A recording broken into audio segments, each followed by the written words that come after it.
how can men vet women better? Because, listen, full disclosure, I'm not a car guy. I don't have hobbies. I'm not doing rock climbing. I'm not going mountain climbing. I live in South Beach. I don't go surfing. I don't collect baseball cards. I like to do 3 things. I like to hang out with my homies. I like to make money and do shit. I like to hang out with hot chicks. Period. End of story. You now know Soz. So we men have a weakness for pretty women, no doubt. Whether they're right for you or wrong for you, men have this weakness. This is how civilization continues to prevail, is because men have babies and children. So I guess my question when it comes to vetting women, what women should men steer clear of no matter what, especially in a long-term relationship? And if you do want a long-term relationship, what type of women should you pursue or run towards in your life? So who should you avoid and who should you go towards as a man? I would recommend avoiding any of the women that have a load of red flags that aren't being worked on. So if you don't know what the red flags are, it's in my book. You don't have to get the book. You can opt into my email list and get it for free. Just go to my channel and it's there. Or maybe the admin team can put it below in the video. Sure. So that's really what you should be vetting for. But let's say, for example, she's the kind of gal that has like an addictive personality to shopping. And she realizes that she has a shopping addiction.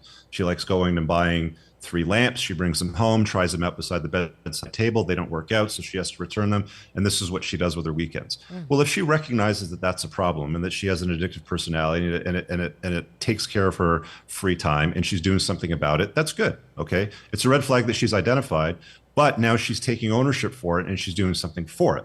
Okay. So just having the red flag may not be a complete deal breaker. I mean, a deal breaker would be she's covered from head to toe in tattoos. Okay. There's not much that you can do about that, for example, but some of the red flags are fixable if they take ownership for it.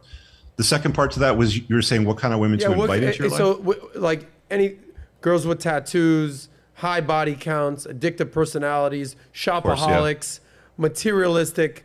My favorite is high maintenance women. Stay the fuck away from those women, gentlemen. So you we can't know handle who to me, avoid. Adam. What's that? You can't handle me, gals, right, Adam? Maybe you're not Those man ones? enough for me, Richard. That whole deal. So we know who to avoid.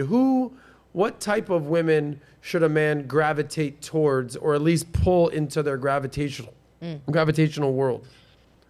Well, I think if you vet for the red flags, you're going to be left with a far better pool of women to choose from, right? And then you want to look for women that are more agreeable. They're going to be a complement to your life. Like if you're a man on a purpose, you're on a mission, you're doing something, you're putting a dent in the universe. And if I text my girl and she's heading over and I say, hey, can you grab a bottle of wine? Dinner will be ready, or I got dinner ordered, it's going to be here at a certain time. And she picks up a bottle of wine, or she asks, which one do I want, sort of thing. Or like, she's compliant, like she's helpful, right?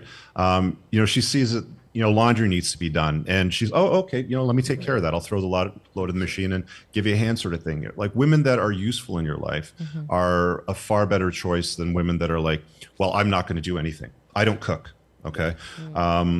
To me, that would be a red flag, a woman that's not owning her feminine frame. There's a buddy of mine that I've known for a long time, and he calls these blue jobs and pink jobs. And he says one of the reasons why his marriage is so successful is his wife does the pink jobs and he does the blue jobs. She's not out cutting the grass. She's in the kitchen preparing dinner for the family while he cuts the grass, sort of thing, right? So, if you identify these more traditional roles that sort of serve with what we're interested in, what we're good at, then that's a woman that you might want to consider saying, oh, she looks like she might be good mother stock. Yeah, I think we're identifying vetting women and identifying the type of women that you should steer clear of and the women that you should avoid versus the women that you should have in your life. The more and more I think about this kind of stuff, this is a financial podcast that really highlights how money affects dating, relationships, who you marry, all that fun stuff.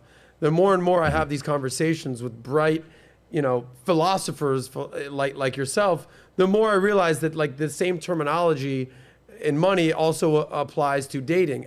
As example, you want a woman in your life who is an asset, not a liability, right? And that's a lot of times what these red flags in women is. They create chaos in your life. They become a liability versus someone who's useful willing to do the pink jobs, so to speak, while you can do the blue jobs. And she's an asset in your life, and that's how you can grow your kingdom. So if you like that clip, click right here to watch another, or if you want to watch the entire Soscast, click right here.